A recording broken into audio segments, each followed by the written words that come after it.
Mesdames, Messieurs, bonjour, bienvenue au journal. L'opération de production de nouveaux permis de conduire a commencé ce matin. Bientôt suivra celle des cartes grises et des plaques d'immatriculation. Le ministre des Transports a visité hier le centre névralgique de cette vaste opération qu'est la Direction générale des transports terrestres et maritimes. Cuba tourne une page de son histoire avec l'élection aujourd'hui et demain des nouveaux présidents pour succéder à Raúl Castro, un chef de l'État qui n'a pas connu la révolution castriste et qui ne se nomme pas Castro. Ce matin a débuté l'opération de production de nouveaux permis de conduire à la Direction générale des transports terrestres et maritimes. Une semaine après vont intervenir celles des cartes grises et l'opération d'immatriculation. Donc, 3000 anciennes cartes seront modifiées et 1500 nouvelles seront à produire.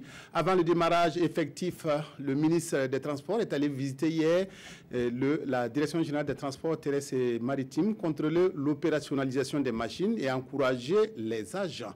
Reportage Moussa Ouedraogo, Draman Guinée. Dans les locaux de la Direction générale des transports terrestres et maritimes, le ministre des Transports se veut clair. Le premier permis de conduire, nouvelle version, est produit ce matin même. 3000 anciennes cartes sont à renouveler et 1500 nouvelles à produire. Mais avant la montée en puissance du logiciel de production, Vincent Dabilgou souhaite aller crescendo.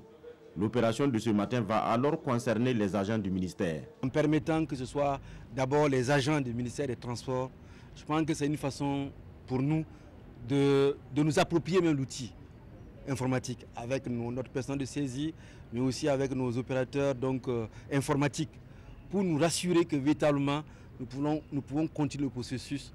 Mais le processus va se continuer parce que j'ai vu, nous allons ouvrir, mais en commençant uniquement par les agents du ministère. Les anciens permis et cartes grises en circulation doivent être remplacés dans un délai de 3 ans. Un délai qui sera respecté selon les techniciens, chacun des 3 appareils pouvant produire jusqu'à 8000 cartes par jour. Le 25 avril va intervenir la direction régionale des hauts-bassins pour ce qui concerne l'enrôlement et au fur et à mesure les directions régionales. Toutes les directions régionales seront aménagées et équipées pour être opérationnelles au plus tard fin mai et fin avril 2018 et nous allons en ce moment démarrer la production des cartes grises. Le 18 juin, soit 2 mois après la date de demain, nous puissions procéder au remplacement des titres. Une date sera alors communiquée pour l'enrôlement de masse. À Ouagadougou, il va se dérouler au Siao et dans les 2 stades. À Bobo-Dioulasso, les 2 stades de la ville sont aussi retenus. Et dans les autres chefs-lieux de région, des espaces seront aménagés pour la circonstance. Ouagadougou abrite un atelier national de validation de l'avant-projet de loi d'internationalisation du traité sur le commerce des armes. Cet avant-projet permettra au Burkina de se conformer aux traités internationaux et d'avoir des outils nécessaires pour réguler l'importation, le transport, le transit et le transbordement des armes. Après validation, l'avant-projet de loi et les décrets d'application seront soumis en Conseil des ministres pour adoption. Reportage Roger Kam, Oumou Sissé. C'est la fin d'un long processus. Le Burkina Faso dispose maintenant d'un avant-projet de loi d'internalisation du traité sur le commerce des armes. Un avant-projet de loi soumis à ses acteurs pour validation. La transparence qu'on demande dans l'importation des armes. En plus de la transparence, il faut que nous ayons une liste nationale de contrôle. Et dans cette optique aussi, il y a ce qu'on appelle le transport. Il y aura aussi ce qu'on appelle le transit. Le transbordement, c'est le fait de quitter un moyen de transport pour reprendre un autre moyen de transport. Cet avant-projet de loi durcit la loi sur les armes. Et pour le colonel-major Zerbo, des sanctions sont également prévues. Avec cet avant-projet de loi, c'est la réforme qui encadre les armes qui est en marche au Burkina. D'abord, il y a le fait de pouvoir se conformer aux traités internationaux, ça c'est d'un.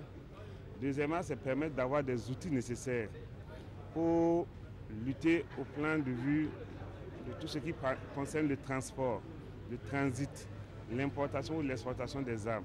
Le traité sur le commerce des armes adopté par les Nations Unies en 2013 est entré en vigueur le 24 décembre 2014 et ratifié par le Burkina le 3 juin de la même année. Ce traité réglemente le commerce international des armes classiques, depuis les armes légères jusqu'aux armes de guerre. Les services de lutte contre la fraude, en collaboration avec les forces de défense et de sécurité, ont mis la main sur un important lot de cigarettes issues de la contrebande. Environ 166 400 paquets de cigarettes ont été saisis et ils sont partis en fumée, mais pas de manière conventionnelle. Ces produits ont été détruits lundi dernier à Bobo-Dioulasso. Hassan Gourabou, Amadou Lougué. Encore un lot de produits contrefaits broyés sous le poids de cet engin. Des cigarettes fraudées issues de la contrebande. Les cigarettes sont des produits fortement réglementés au Burkina Faso. La production industrielle est fortement réglementée, l'entreposage est fortement réglementé, la commercialisation, la distribution est fortement réglementée et les prix des cigarettes aussi sont fortement réglementés. Il ne faut pas aussi oublier le fait que le Burkina Faso a beaucoup de frontières poreuses. Et c'est vrai, il y a beaucoup de structures qui luttent contre la fraude, mais le fait des frontières poreuses là et la part du gain fait que malheureusement on trouve ces produits, n'est-ce pas, sur le marché du Burkina Faso.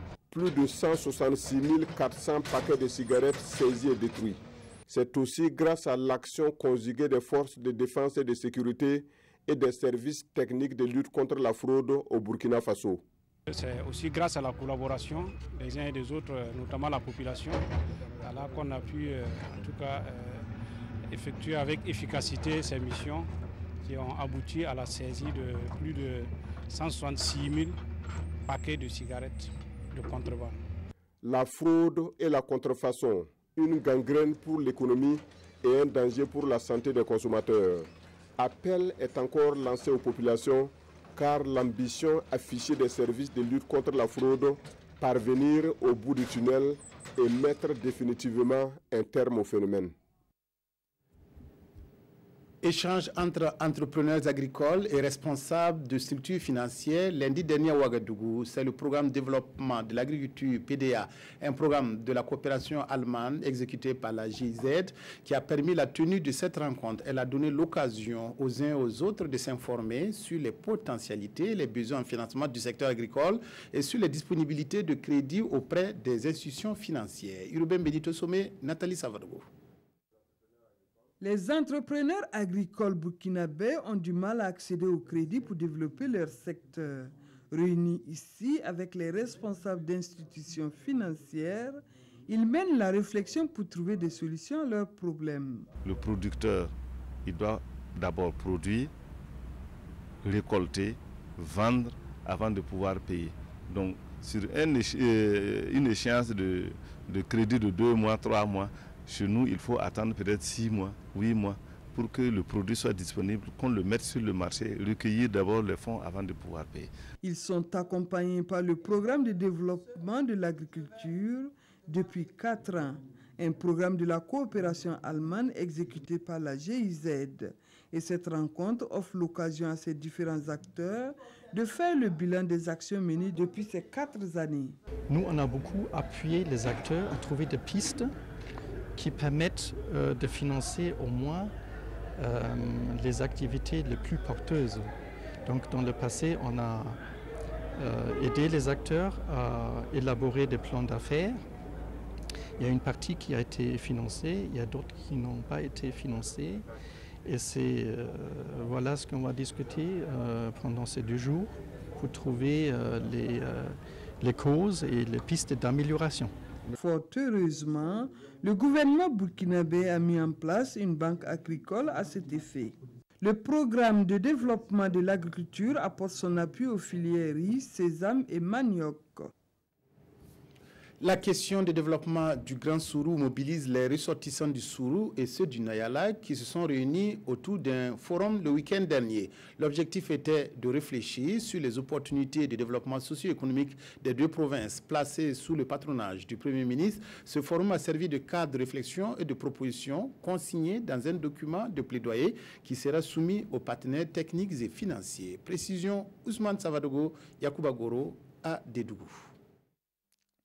Ils se sont réunis ici à Tougan autour d'un seul défi commun à tous, la question du développement socio-économique des provinces du Sourou et du Nayala. Les ressortissants de ces deux provinces vont, au-delà de leurs divergences politiques, réfléchir sur des opportunités à saisir pour l'essor du Grand Sourou. Et pour trouver la clé, 3 panels sont à l'ordre du jour pour déblayer la route du développement dans le Grand Sourou.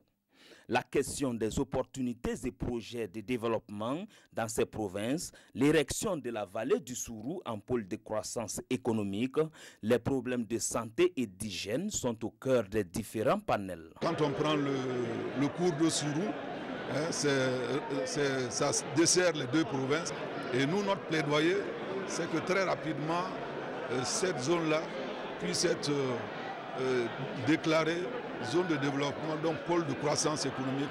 Dans les provinces du Sourou et du Nayala, la recherche du bien-être social des populations et la lutte contre la pauvreté constituent des préoccupations pour l'association Sourou-Nafa, l'initiatrice de ce forum. Ce geste vient ainsi accompagner l'État burkinabé dans ses actions de développement. C'est une halte pour faire le bilan et voir les projections. Qu'est-ce que cette association peut faire pour accompagner le gouvernement dans ses actions? L'association Sourou-Nafa n'entend pas s'arrêter là. En plus du présent forum, elle annonce la tenue prochaine de la 6e journée promotionnelle du poisson à Gouran dans la commune rurale de Lanfière. La première édition de la foire de l'oignon s'est tenue dimanche dernier à Faramana, dans la province du Oué. À l'occasion, un cadre a été créé par les habitants de la localité afin de booster la production et la commercialisation de cette spéculation. Reportage Manikayen, Karim Sissé, à Bobo-Dilasso. Avec une production annuelle estimée à 23 000 tonnes, la commune de Faramana est la première zone productrice d'oignons dans la province du Oué. Malgré cette importante production, cette localité ne semble pas être bien connue des grands acheteurs d'oignons. Et pour favoriser une bonne visibilité des potentialités de Faramana en termes d'oignons, la population a mis en place une foire. C'est pour effectivement lancer l'oignon de Faramana. C'est pour que l'oignon de Faramana soit connu hors des frontières de la commune de Faramana. Voilà, vous n'allez pas oublier, il y a des gens à Bobo, peut-être qu'ils ignorent que Faramana produit de l'oignon. Donc, comme vous êtes là, c'est l'occasion de savoir que c'est de Bobo, c'est même hors de Bobo, hors de nos frontières du Burkina, peut savoir que l'oignon, nous avons l'oignon. Vous avez vu, vous avez été témoin. À Faramana, les femmes sont en amont et en aval de la production d'oignons.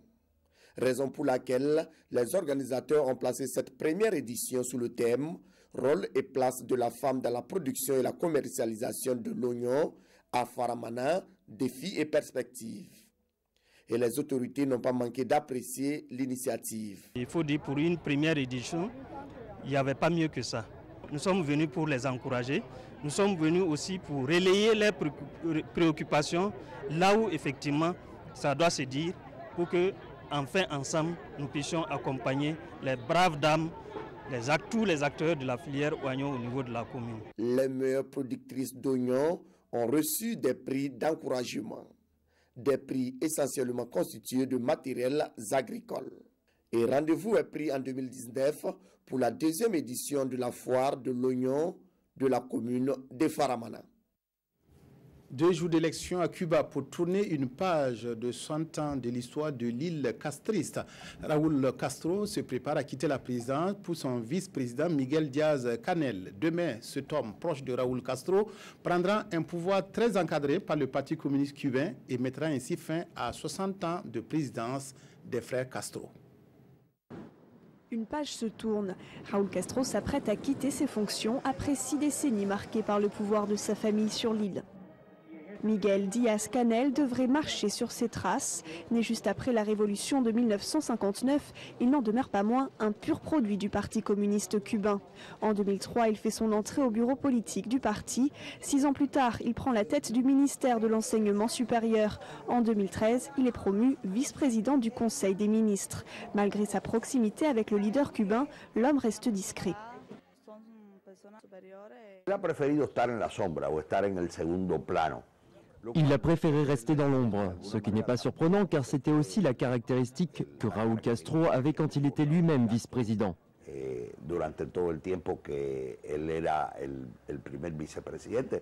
L'un des défis du futur président sera de stabiliser l'économie, toujours fragile malgré l'ouverture récente au marché international. Il va trouver un pays en difficulté avec une croissance très faible depuis 5 ans, loin de ce qu'était l'objectif. Un pays qui, sans aucun doute, connaît toujours de fortes restrictions économiques. Un pays qui doit en plus faire face à des sanctions nord-américaines.